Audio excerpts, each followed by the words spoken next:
যাদের নাম বাদ গেল তারা ট্রাইব্যুনালে আবেদন করতে পারবেন, কিন্তু সেই ট্রাইব্যুনালে জটিলতা ছিল, একটা ধোঁয়াশা ছিল। এবার সেই জটিলতা কাটাতে ফের কমিটি গঠনের সিদ্ধান্ত।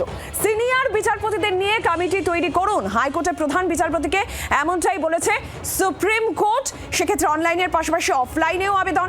এসআইআর নাম বাদ পড়াদের ট্রাইব্যুনালে ভোটের আগের দিনও নাম নথিভুক্ত হলে তাদের ভোট নিশ্চিত করতে হবে, এই সওয়াল রাজ্যের তরফ থেকে করা। সব মিলে এই কমিটি ঠিক কিভাবে কাজ করবে, কি কি দায়িত্ব এই কমিটির উপর থাকবে আমরা জানি। অর্ণবাংশু নিয়োগী রয়েছেন আমাদের প্রতিনিধি সরাসরি। অর্ণবাংশু, এই যে ট্রাইব্যুনালে জটিলতা কাটাতে নতুন কমিটি গঠনের সিদ্ধান্ত, প্রথমত জানতে চাইবো এই কমিটি ঠিক কি কি দায়িত্ব এই কমিটির উপর থাকবে, কিভাবে কাজ করবে?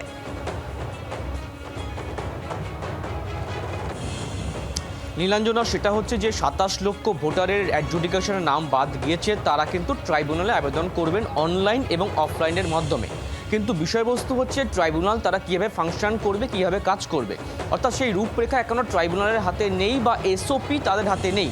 সেই কারণে সুপ্রিম কোর্ট 3 অবসরপ্রাপ্ত অভিজ্ঞ বিচারপতি কমিটি গঠন করার নির্দেশ দিয়েছে, যারা কিন্তু এসওপি তৈরি করে দেবে যে ভোটাররা কিছু আবেদন করলে তারা কীভাবে সেটা স্ক্রুটিনি করবে এবং তারা কীভাবে এক্সামিন করবে। এক, দ্বিতীয়ত আজকের মধ্যে সেই 3 বিচারপতি কমিটির নাম ঠিক হবে এবং সেটা বিজ্ঞপ্তি হওয়ার পরেই কিন্তু এক প্রকারভাবে ট্রাইব্যুনাল আগামীকাল থেকে ফাংশন শুরু করে দেবে। এই হচ্ছে মূল বিষয়বস্তু। এবং সেই জায়গায় দাঁড়িয়ে সুপ্রিম কোর্ট স্পষ্ট করে বলেছে যে তারাই একমাত্র নির্ধারণ করবে যে ট্রাইব্যুনাল তারা কীভাবে কাজ করবে। এবং এই ট্রাইব্যুনালের বিষয় আজকে হয়তো সম্ভবত বৈঠক হবে, সেই বৈঠকের পর 3 বিচারপতির নাম সিদ্ধান্ত হবে।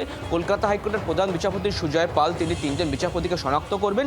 যে 3 জন বিচারপতি তারা কিন্তু একটা রূপরেখা তৈরি করে দেবেন, এসওপি তৈরি করে দেবেন। সেই এসওপি ধরে ট্রাইব্যুনালের জাজেরা তারা কিন্তু প্রত্যেকে অ্যাডজুডিকেশনের কেসের পর যারা ট্রাইব্যুনাল আবেদন করবেন তাদের ভাগ্য নির্ধারণ করবেন। কিন্তু বিষয়বস্তু হচ্ছে যে 13 তারিখ হিয়ারিংয়ের আগে যদি কোনো ট্রাইব্যুনালে কেউ স্বীকৃতিও পায় বৈধ ভোটার হিসেবে, তারা কি যোগ্যতা পাবে ভোট দেওয়ার জন্য, সেটা কিন্তু প্রশ্ন থেকে যাচ্ছে। কারণ আর্টিকেল 142 অনুযায়ী কিন্তু সংবিধানের ক্ষমতা বলে যেমন সুপ্রিম কোর্ট এনআইএকে যে তদন্তভার দিয়েছে শিডিউল অফিস না থাকা সত্ত্বেও, সুতরাং এক্ষেত্রেও মানবিকতার ক্ষেত্রে ভোটাধিকারের ক্ষেত্রে হয়তো সুপ্রিম কোর্ট অনুমতি দেয়, তাহলে কিন্তু তারা অনুমতি মানে যে সওয়াল রাজ্য করছে যে এসআইআর নাম বাদ পড়াদের ট্রাইব্যুনালের ভোটের আগের দিনও যদি নাম নথিভুক্ত হয় তাহলে তাদের যাতে ভোট নিশ্চিত করা যায়, এই সওয়াল রাজ্যে।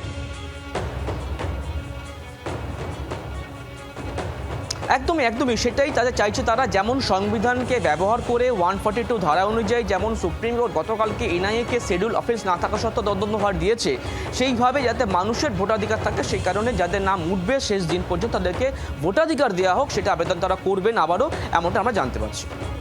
সঙ্গে থাকো অর্ণবাংশু। আর এই প্রসঙ্গে মনোজ আগরওয়াল রাজ্যের মুখ্য নির্বাচনী আধিকারিক তিনি কি বলেছেন, দিলীপ ঘোষের বক্তব্য আমরা পেয়েছি, শোনাই।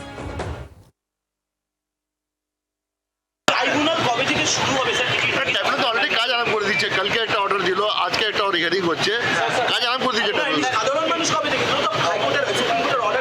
সুপ্রিম কোর্ট অর্ডার করছে কিন্তু কাজ আরাম হয়ে গেছে। ওখানে সেটা রুম তৈরি করে স্টেট গভর্নমেন্ট দিয়েছে, ওখানে সব চলছে আমাদের কাজ। নোডাল অফিসার অ্যাপয়েন্ট হচ্ছে আজকে, আমাদের নোডাল অফিসার ওখানে জয়েন করছে। ये ফুল কোঅর্ডিনেশন করবে বিটুইন ট্রাইব্যুনাল, হাইকোর্ট, ইসিআই, ये প্লেসিং আ ফুল ফ্লেজড অফিসার দেয়ার। দেখুন, এটা তো আদালত যেভাবে লেগেছে অন্য রাজ্য থেকে নিয়ে এসছেন জুডিশিয়াল ম্যাজিস্ট্রেটদেরকে, ওটা তো হবে জানা ছিল আর ভরসা রাখতে হবে আদালতের উপরে। কিন্তু ছোটোখাটো অনেক ভুল করার জন্য এগুলো সমস্যা হয়েছে। অনেকে বুথের নম্বর ভুল দিয়েছেন, অনেকের বিভিন্ন নম্বর ভুল দিয়েছেন, সেই জন্যই আটকে গেছে।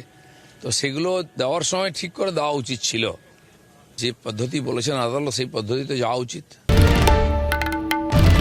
বাংলার আওয়াজ, বাঙালির আবেগ, জি 24 ঘন্টা।